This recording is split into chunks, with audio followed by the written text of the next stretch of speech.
Amis du jour, chalutations. Pour les petits nouveaux, moi c'est Sekhmet et je vous souhaite la bienvenue dans mon podcast littéraire.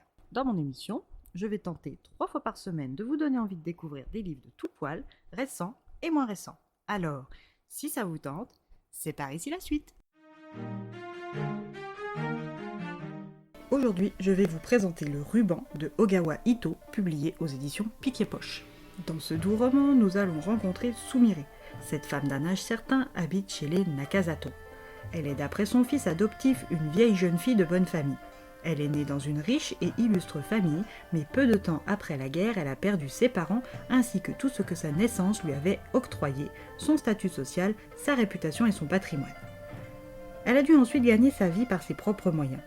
Douée pour le chant, elle a commencé à se produire et quand sa carrière a décollé, elle est tombée gravement malade, la privant de son instrument brusquement.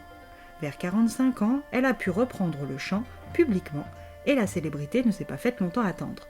C'est à cette même période qu'elle a adopté son fils, alors adolescent orphelin, à la suite d'un accident de la circulation ayant coûté la vie à ses 2 parents.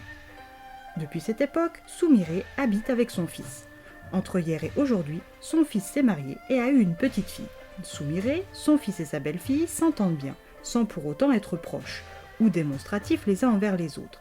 Alors quand elle a insisté lourdement pour imposer son choix du prénom de sa petite fille, Hibari, le couple a longtemps hésité pour finalement céder. De toute sa vie, avec eux, ce fut son seul caprice.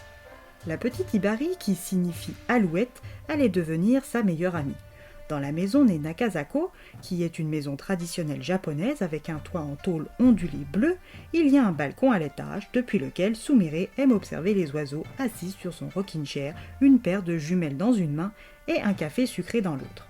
En face du balcon, il y a une propriété ancienne avec une belle parcelle boisée.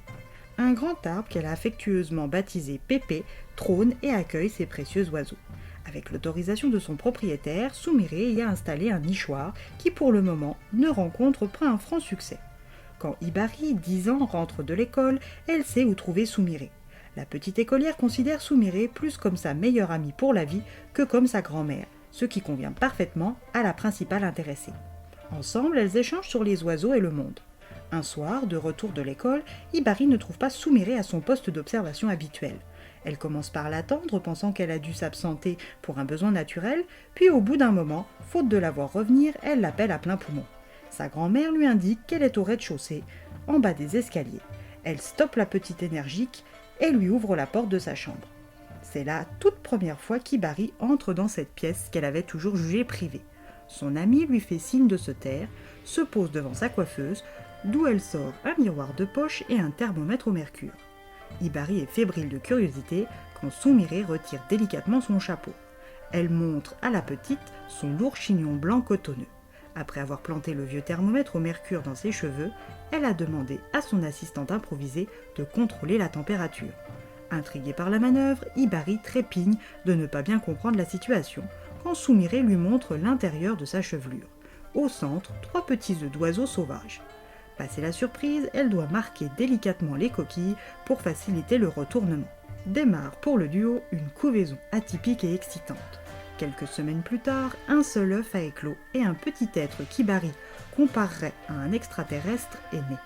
S'en est suivi des semaines de nourrissage, de pouponnage et d'apprentissage aussi bien pour celui qui allait devenir Ruban, la perruche calopsite jaune aux petites joues oranges, que pour Hibari et Sumire. Dans une parcelle à flanc de montagne est située la maison aux oiseaux. Le domaine comprend des bâtiments aménagés et des champs dans lesquels sont cultivés du millet japonais et du millet des oiseaux, ainsi qu'une bonne partie de la nourriture pour oiseaux. C'est dans cette réserve pour oiseaux blessés ou abandonnés que travaille 7 jours sur 7 Torisu dit Tori. Quand il a été l'heure pour ses camarades de classe de choisir leur université en ville, lui a opté pour le travail à la maison des oiseaux. Tori n'est pas le genre de garçon à aimer les vêtements à la mode ou Disneyland, ni même les choix conventionnels. Sensible à la cause animale et encore plus aviaire, ce choix hors norme était pourtant une évidence pour lui.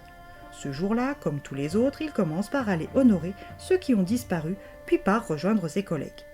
Ya, le vétéran de la maison des oiseaux, est le bras droit du directeur, il s'occupe de la gestion du domaine. Diplômé d'une école vétérinaire et ancien vendeur en animalerie, il est celui qui a le plus d'expérience et gère en plus les contrôles sanitaires et les soins des nouveaux pensionnaires. Il a demandé à Tori, diminutif qui signifie oiseau, de prendre avec lui une perruche calopsite jaune aux joues oranges en mauvaise forme. Il est à la limite de devoir séjourner à l'infirmerie, mais la compassion, la patience et l'amour de Torisu vont lui redonner le goût de vivre pour peut-être espérer retrouver une famille aimante et responsable. En pleine ville, Kogure Miyoko est abattue sur un banc, digérant l'annonce de sa mort prochaine, quand une perruche calopsite jaune aux pommettes orangées vient se poser sur son épaule pour ne plus en repartir.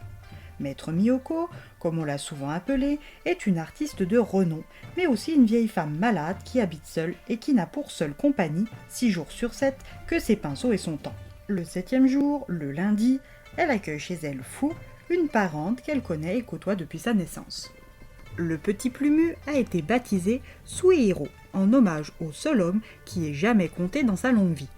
Mio n'a jamais souhaité partager son quotidien, et le petit volatile sera le premier. Alors il va y avoir quelques ajustements, mais qui, comme ce duo avait toujours existé, se sont faits naturellement. Avec l'arrivée de Suihiro, un contrat pour des illustrations trimestrielles pour un magazine est arrivé aussi. Après moult hésitations, maître Miyoko a accepté et a reçu la visite de la jeune Tsunoda Akari. Cette femme active est mariée avec Tatsuhiro, avec qui elle a eu Miyuki et Toma. Impressionnée par l'aura de l'artiste et par son petit compagnon à plumes, elle va devoir se surpasser pour mener à bien cette collaboration qui va l'enrichir plus qu'elle ne l'espérait. Aux côtés d'une ou plusieurs perruches calopsites jaunes aux pommettes rondes orangées, venaient survoler ces histoires touchantes et émouvantes de Hibari et Sumire, Toritsu et Banana, Miyoko et Akari, ou encore Tsubasa et Subo.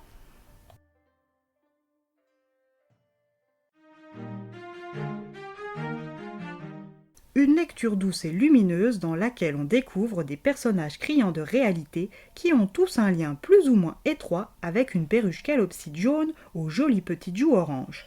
L'oiseau, à sa façon et à son échelle, aide chacun d'entre eux à résoudre une problématique et nous accompagne en fluidité d'une histoire à l'autre. Et bien voilà, j'en ai fini pour aujourd'hui. J'espère que cet épisode vous aura plu et vous aura donné des nouvelles idées de lecture. Si vous souhaitez découvrir d'autres petits bonbons littéraires tout droit sortis de ma bibliothèque, je vous retrouve le samedi 7 juin prochain pour un nouvel épisode. Et si d'ici là je vous manque de trop, n'hésitez pas à me rejoindre sur mon compte Instagram, @leslecturesdeSekhmet. Sur ce, chalut les amis et à la prochaine.